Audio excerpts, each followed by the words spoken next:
নন্দীগ্রামে ২৯ নম্বর বুথ বাবুখানবাড় বুথে ভোট দিতে যাওয়ার পথে রাস্তায় ধরে মারধর করে তৃণমূল আশ্রিত দুষ্কৃতীদের বিরুদ্ধেই সেই অভিযোগ কিন্তু উঠে আসছে। মারধর বিজেপি সমর্থক ভোটারদের, আহত ৭, গুরুতর জখম ২। নন্দীগ্রামে সুপার স্পেশালিটি হসপিটালে ভর্তি করা হয়েছে তাদের। এলাকায় উত্তেজনা ছড়িয়েছে, সেই বিষয়ে দেখুন সেই ছবি। কি নাম আপনার? বাসন্তী দোল। কি হলো?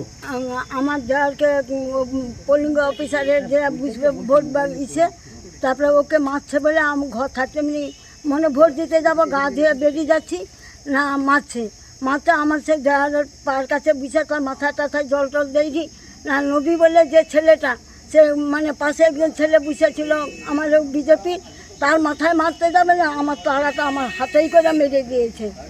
তারপরে ওই যে নন্দীগ্রাম হসপিটালে গেছিলাম, ওখানে দেখা সব হয়ে গেছে, তো হাড়ের ডাক্তারকে দেখাইতে বলছে, এক্সিরারও সব কিছু হয়ে গেছে।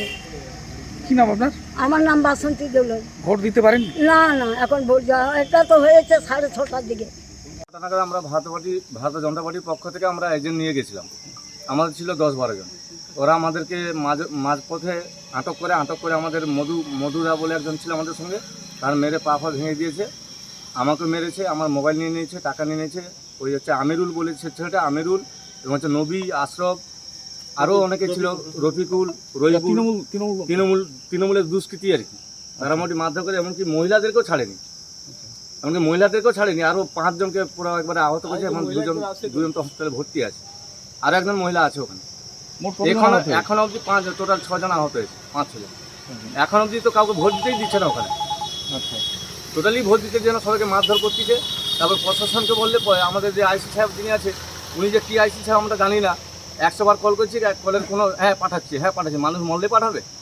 এই সরকারটা তো মানুষ মারা সরকার, মানুষটার মানে ভোটার প্রয়োগ অধিকার করতে পারবে না, তো মানুষ মারা সরকার। মানুষ মরার পরে প্রশাসন যাবে, প্রশাসন ফোন রিসিভ করবে না।